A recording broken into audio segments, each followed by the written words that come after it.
rukerera rwo kuri uyu wa mbere Rayon Sports yakiriye ku mugaragaro abakinnyi babiri bakomeye cyane yaguze aribo Issa Djigwiba ndetse na Boris Ginebu.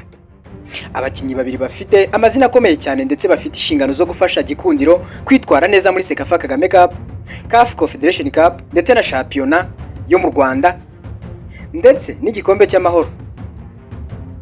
Muri iyi video tugiye kureba amateka ibigwi by'aba bakinnyi Issa Djigwiba ndetse na Boris Ginebu, impamvu Rayon Sports yabahisemo, icyo bazafasha ikipe mu mwaka utaha w'imikino, ibyo abafana ba Rayon Sports biteze kuri aba bakinnyi bashya. Ese ubundi Gikundiro yabigiye kubaka ikipe koko izahangana n'amakipe akomeye cyane muri Afurika? Wowe ubitekerezaho iki? Ninde uzitwara neza hagati ya Issa Djigwiba ndetse na Boris Ginebu?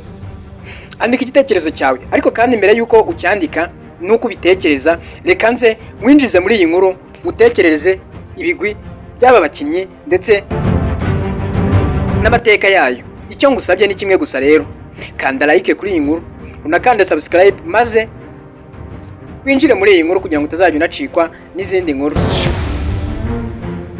Ubundi hari mu rukerera rwo kuri uyu wa mbere rero ku itariki 6 Nyakanga mu mwaka wa 2026, hari ku kibuga mpuzamahanga cy'indege cya Kigali i Kanombe. Amaso y'abakunzi ba ruhago yarahanzwe nubwo mu mujyi hari hataratangira ibikorwa byawo bya buri munsi. Inkuru yari imaze gukwirakwira hose rero ko Rayon Sports yakiriye abakinnyi bashya babiri bakomeye. Abo bakinnyi ni abandi ni Issa Djigwiba, umunyamari ukina hagati mu kibuga usatira izamu, ndetse na Boris Ginebu, akaba ari rutayizamu ukomoka muri Repubulika ya Central Africa ukina anyuze ku mpande. Uku kugera kwabo mu Rwanda kwabaye intangiriro y'icyizere gishya mu bihumbi by'abafana ba Gikundiro bifuza kongera kubona ikipe yabo yegukana ibikombe ndetse no kwitwara neza ku rwego rwa Afurika. Ariko se aba bakinnyi ubundi ni bande? Kuki Rayon Sports yabahisemo? Ese ubundi bazashobora guhindura amateka y'iyi kipe? Reka tubigarukeho. Mu minsi ishize ekipe ya Rayon Sports yari imaze gutangaza ko yasinyishije Djigwiba ako kanya. Abakunzi b'umupira batangiye gushakisha amateka ye, basanze rero ari umukinnyi w'imyaka 22 gusa, ariko ufite ubunararibonye butangaje. Kuko nk'ubwo mu mwaka w'imikino ya 2025-2026 yatorewe kuba umukinnyi mwiza wa shampiyona ya Mali nyuma yo kwitwara neza muri AS Real Bamako. Issa azwiho kugenzura umukino, gutanga imipira myiza, gutsinda ibitego no kurema amahirwe ya buri rutayizamu. Ni umukinnyi kandi usanzwe ahamagarwa cyane mu ikipe y'igihugu ya Mali, ibintu byerekana ko afite urwego kandi ruri hejuru. Ni mu gihe kandi abafana bari kwishimira rero uwo mukinnyi, Rayon Sports yongeye kubatungura itangaza Boris Ginebu.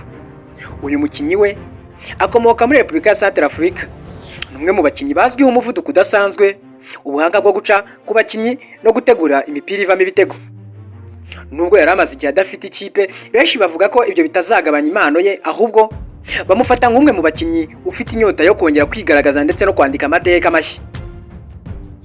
Nyuma yo kugera i Kigali, aba bakinnyi bahise berekeza mu karere ka Gicumbi aho Rayon Sports iri mu mwiherero wo kwitegura umwaka mushya w'imikino. Ni mu gihe imyitozo ikomeye ikomeje rero, kuko uyu mwaka uzaba urimo amarushanwa akomeye cyane, bityo rero bagakora n'imyitozo isanzwe ikomeye. Rayon Sports ntabwo igamije kwitwara neza muri shampiyona gusa, dore ko izahagararira u Rwanda muri Sekafa Kagame Cup ndetse no muri CAF Confederation Cup. Aya marushanwa asaba ikipe ifite ubunararibonye, ubunararibonye, abakinnyi bashoboye ndetse no guhangana n'amakipe akomeye ku mugabane wa Afurika muri rusange.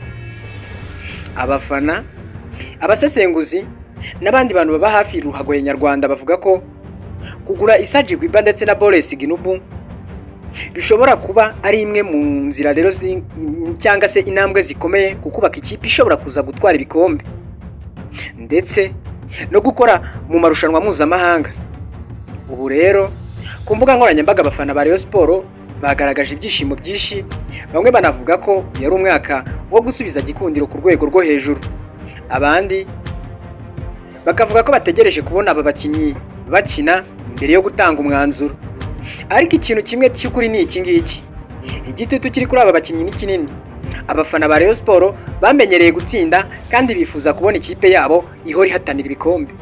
None Issa Jigwiba yaba azaba umuyobozi mushya hagati mu kibuga? Ese Boris Ginobu yaba azazana umuvuduko n'ibitego aho byari bikenewe? Ubundi se Rayon Sport yizasohoza inzozi z'abafana bayo muri uyu mwaka koko?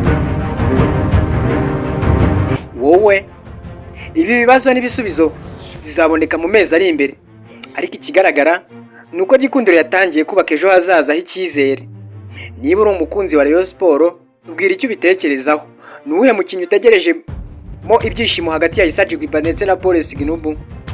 Kandi se waba utekereza ko Rayon Sport izegukana igikombe cya shampiyona muri uyu mwaka? Duhurire muri comment, ariko nyaboneka utagenda wibagiye gukora subscribe, ukande na like, ubundi nge duhure mu zindi nkuru.